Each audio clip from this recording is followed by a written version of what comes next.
আমার সত্যিই খুব খুশি লাগছে যে উনি আমার বাসায় এসেছে। উনি যে আমার এই বাসায় এসেছে এমন এটা আমার কাছে স্বপ্নের মতো লাগছে। ওয়েল আজকে আর আমরা নারায়ণগঞ্জের চাষারে এসেছি এবং আমাদের খুদে দাবারু অনূর্ধ্ব 12 বয়সে যিনি ইতিমধ্যে বাংলাদেশ চ্যাম্পিয়ন হয়েছে আমাদের সিদরাতুল মুনতাহা।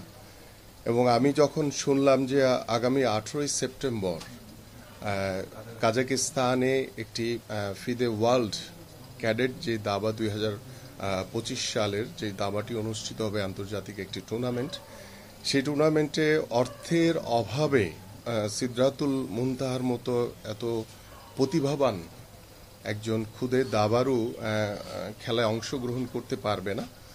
আমার কাছে শোনা মাত্রই আমি বিষয়টিকে সাথে সাথে দায়িত্ব নিয়ে, এবং আপনারা জানেন যে আমাদের মাননীয় ভারপ্রাপ্ত চেয়ারম্যান জনাব তারেক রহমান এই ধরনের খুদে প্রতিভা খোঁজার জন্য ইতিমধ্যে তিনি কিন্তু ডিক্লেয়ার করেছেন এবং আমাকে সাহায্য করতে আসছেন।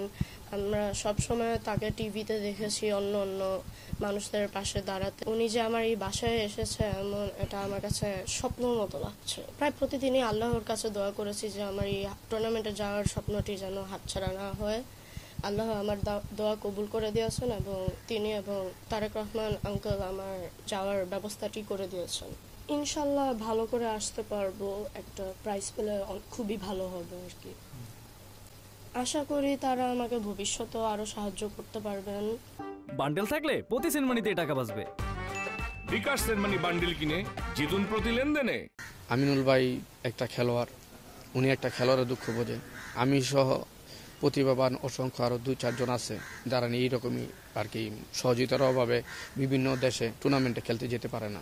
শুধু আমার চিন্তা করতেছি না, আমি আরও 4-5 জন খেলোয়াড় যারা আছে ওনাদেরও দায়িত্ব আমিনুল ভাই নিবে আমি আশা করি। নতুন ভাবে এই যে নতুন কুড়িয়ে স্পোর্টস নামে আমরা সারা বাংলাদেশের যারা প্রতিভাবান খুদে খেলোয়াড় রয়েছেন তাদেরকে কালেক্ট করে সরকারিভাবে তাদেরকে পেট্রোনাইজ করে যে আমাদের যে পাইপলাইন সেটা আমরা তৈরি করতে পারি, সেই লক্ষ্য নিয়ে কিন্তু আমরা কয়েকদিন আগে চাঁদপুরের মতলবে আমি গিয়েছিলাম। সেখানে ওই সময়ের পরে যখন আমি আমাদের মাননীয় ভারপ্রাপ্ত চেয়ারম্যান জনাব তারেক রহমানের সাথে কথা বললাম, তিনি তখন প্রথম শব্দটি বলেছেন যে আমাদের নতুন কুড়ির প্রথম ট্যালেন্ট হান্ট হচ্ছে আমাদের সোহান ফুটবলার মুনতাহার বাসায় আমরা এখানে এসেছি।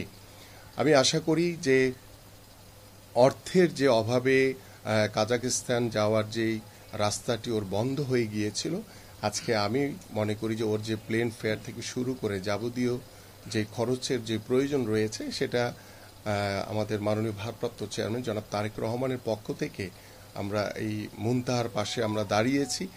নতুন কুড়ির মাধ্যমে ট্যালেন্ট হান্ট করে আমরা সরকারের পক্ষ থেকে সার্বিক সহযোগিতার মাধ্যমে আমরা তাদের পাশে সবসময় থাকব।